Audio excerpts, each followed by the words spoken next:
Shalom, saudara-saudari yang dikasihi Kristus. Jumpa kita pada kesempatan ini melalui renungan harian GKI Kuitang. Hari ini Senin 28 April 2025 bersama saya Pendeta Emeritus Arti Sembiring. Nats firman Tuhan menjadi landasan renungan kita pada kesempatan ini terambil dari kitab Ayub. Ayub pasal 19 ayat 25. Saya bacakan untuk kita demikian. Tetapi aku tahu penebusku hidup dan akhirnya ia akan bangkit di atas debu. Demikian firman Tuhan ini. Berbahagialah kita yang mendengar firman Tuhan dan yang tekun melaksanakannya. Dari ayat ini tema kita berbunyi pasti bangkit. Saudara-saudari yang dikasihi Kristus, gema Paskah kita serukan, Yesus bangkit, soraklah haleluya. Semoga tidak langsung pudar gema ini, tetapi bertumbuh karena turut menjadi pengharapan masa depan yang pasti.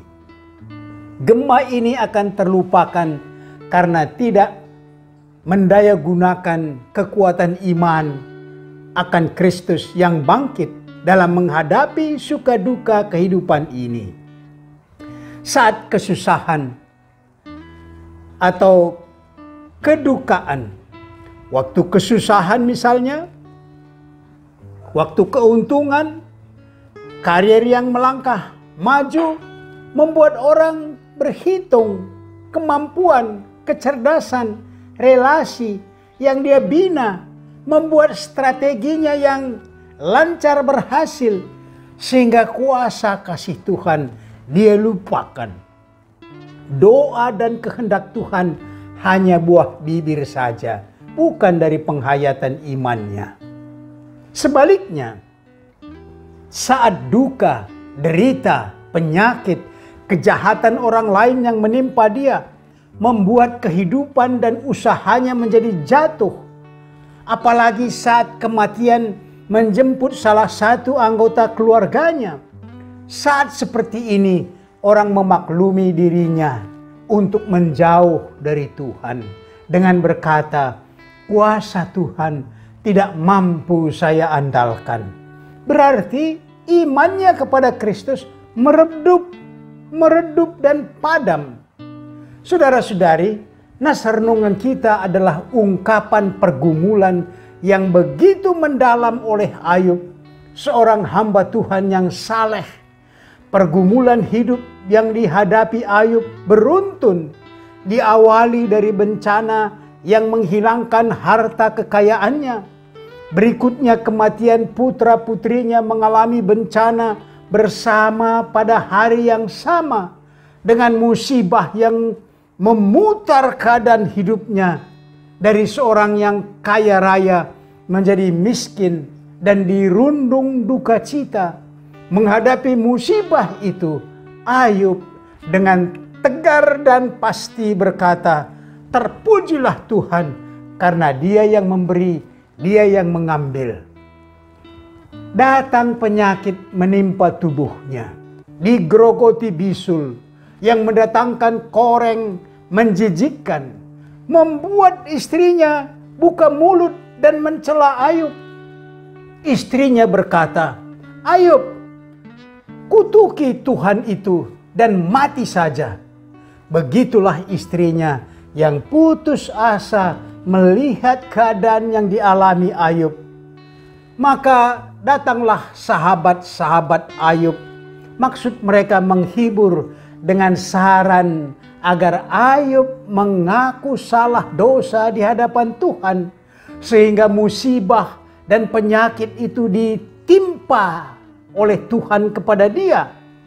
Atas nasihat teman-temannya ini membuat agar Ayub berpendapat bahwa keberhasilannya mendapat harta adalah karena jasa dan kemampuan diri sendiri, sehingga Tuhan mengaruniakan harta, putra-putri, dan kesehatan.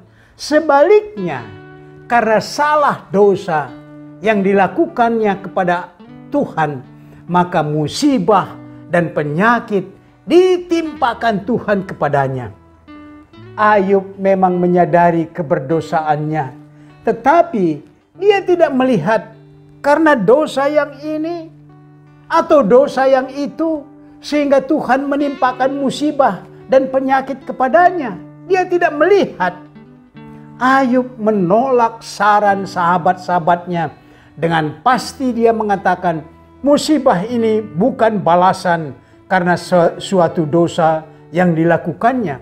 Tetapi musibah ini dia angkat menjadi pujian kepada Allah. Terpujilah Tuhan. Demikian kokoh harapan dan keyakinan Ayub atas penebusnya yang berkuasa bangkit di atas debu yang fana. Penebus yang bangkit dari kematian, dari debu itu hanya Yesus Kristus yang kita rayakan pada perayaan Paskah. Mari saudara-saudari kita aplikasikan renungan ini dengan pokok-pokok berikut. Pertama, sejauh mana Anda mampu menyatakan kesabaran dalam penderitaan? Adakah contohnya dalam hidup Anda? Yang kedua, karena Kristus bangkit, ada hari esok. Kalau Kristus tidak bangkit, hari esok Anda kemana? Yang ketiga, orang pintar, cerdas, adakah tempat Yesus Kristus bagi dia? Mari berdoa. Bapa kami yang di sorga, puji syukur hidup iman kami diperkaya oleh kisah Ayub hamba Tuhan. Harapan kami kokoh baik hari ini maupun masa depan yang dijamin oleh Yesus Kristus yang bangkit. Amin.